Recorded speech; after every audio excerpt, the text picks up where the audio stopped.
here's a little interesting. Like that right there. You noticed when the former human died. For any of you guys who've played Unreal out there, does that not sound like a gnarly cow? It certainly does to me.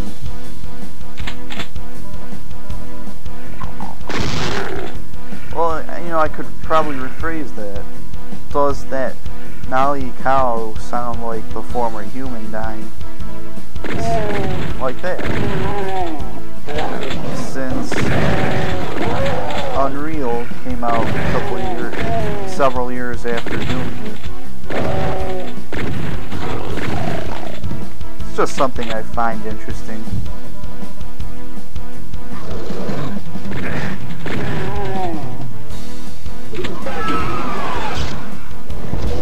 This is a hard trap here, Andy, because of all the monsters, especially the inspector.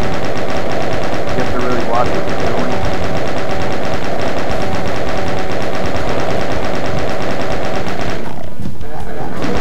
They can come up and raid you just like that if you're not careful.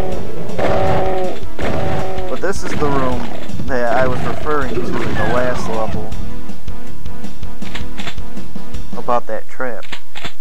That room reminded me of this.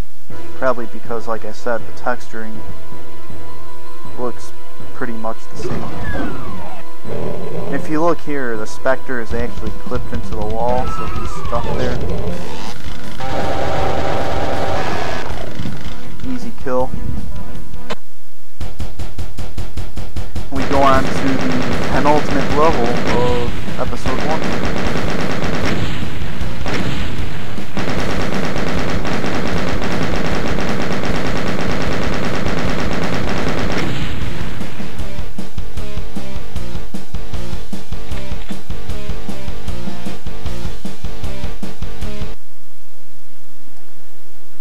This level took me a long time to figure out. Not so much as where to go, but you know, all the secrets and everything.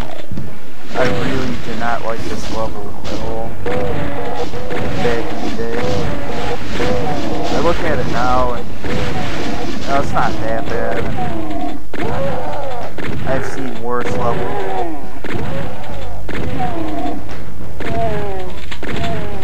Even still, I wouldn't call it my favorite level by any means. But it's not as bad as I initially thought it was.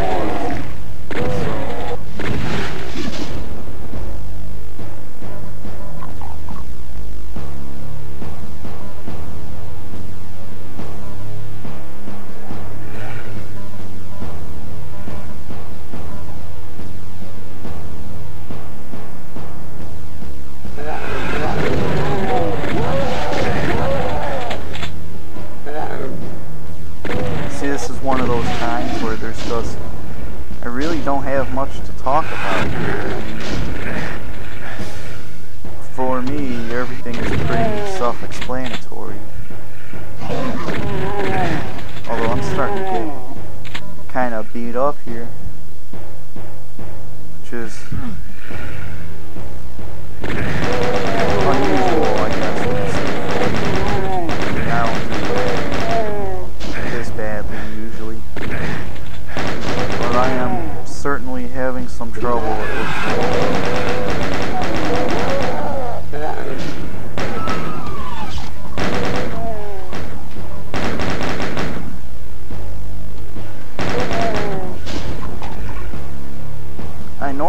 When I used to play Doom, when I was younger, I would play it on ultra violence all the time, and then, well, since I was young, I didn't know any better. I would cheat, because it just seemed a lot more fun that way. I didn't have to worry about dying. And then when I started playing Doom more seriously, as I got, a few years ago, when I got back into it, I got rid of the cheating. And I found it was a a lot more enjoyable not cheating. Of course, I couldn't play, well, not, I shouldn't say I couldn't play on Ultraviolence. I did do decently because I knew where everyone was at after playing for so long when I was younger. But you don't really notice how hard it is while you're cheating, obviously. So for a long time, up until really just recently, I played on Hurt Me Plenty a lot. And now as I'm starting to get back into this, I'm playing on Ultraviolence a lot more.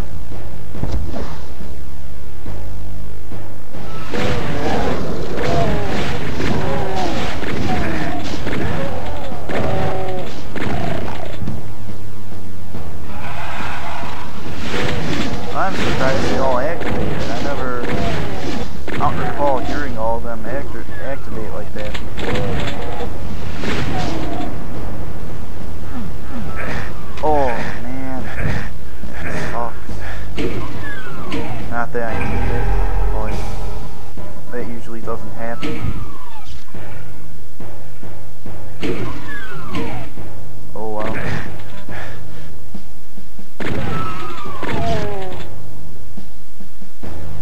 Like I said before, it took me a long time to figure out where the secrets were at. Well, not so much where they were at, but how to get to them. It really wasn't until the past year and a half, or the past 2 years or something like that, that I figured out how to, you know, go onto that lift and jump down. That really never occurred to me until later.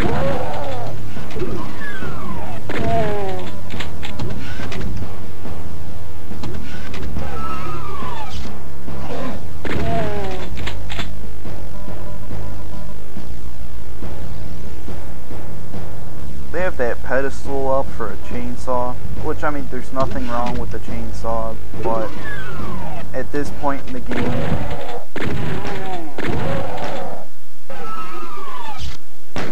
it might be better having something other than a chainsaw. I don't know, maybe that's just me, but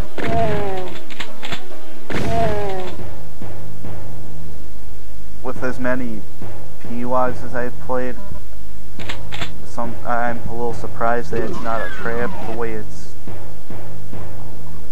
raised up like that, shown off. I know in a lot of P-Wads that usually signifies a trap coming on.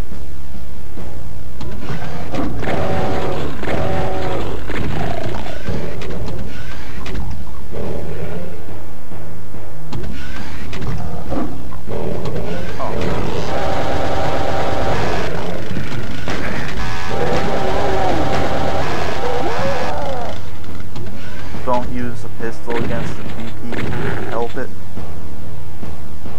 That's a quick way to die.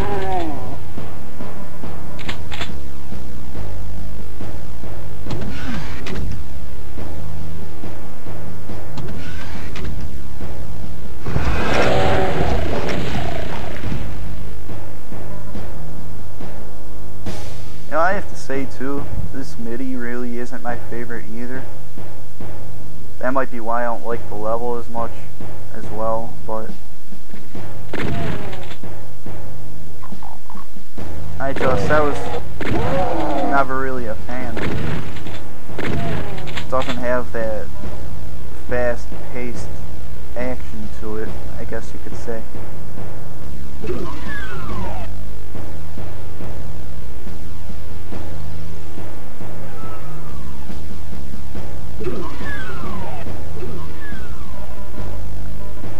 You can hear that, the door, the trap opening up once you pick up that blue key.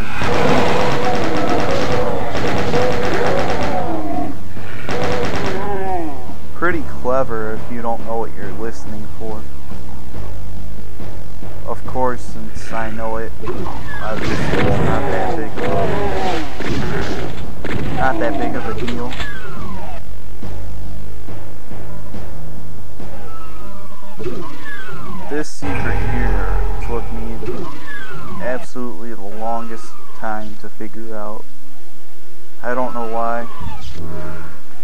really hit it in the wall pretty well.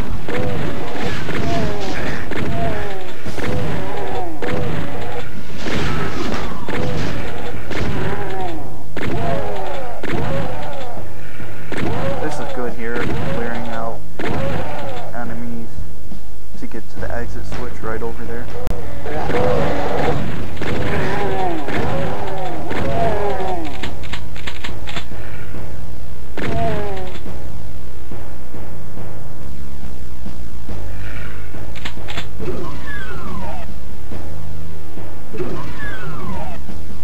With that in mind, we have just,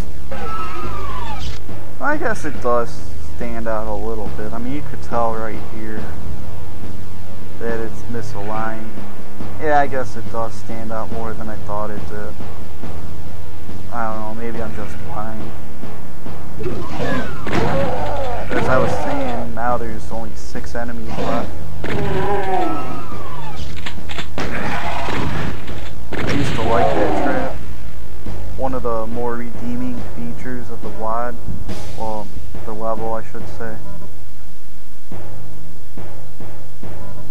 Because I would always go around, you know, hide on the other side of this window here, and as they came out, I just shot them off one by one, however it turned out to be.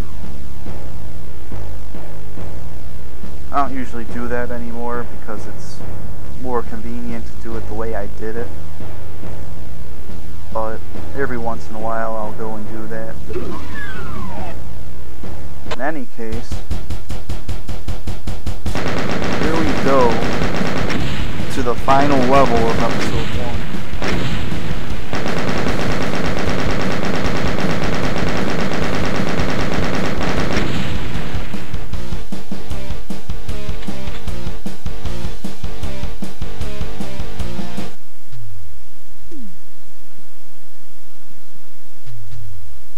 Best way to take care of them is to shoot a rocket. I always thought anyway.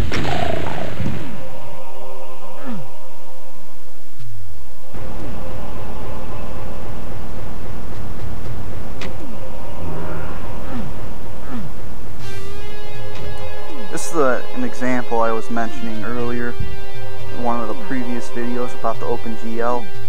You could tell, I mean, besides the texture of the wall, you could tell there's something there just with the glow.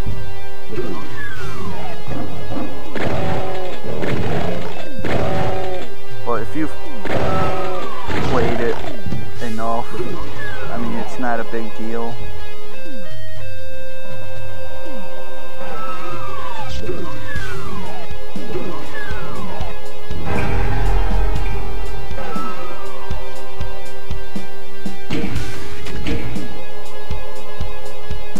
This is probably one of the most epic boss fights of Doom, in my opinion, because of the fact that they had me take on not one, but 2 monsters.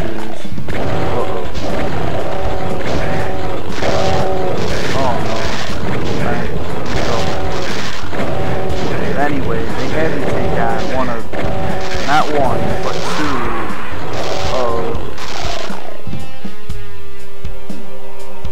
one of the strongest monsters of the entire game, right at the end here.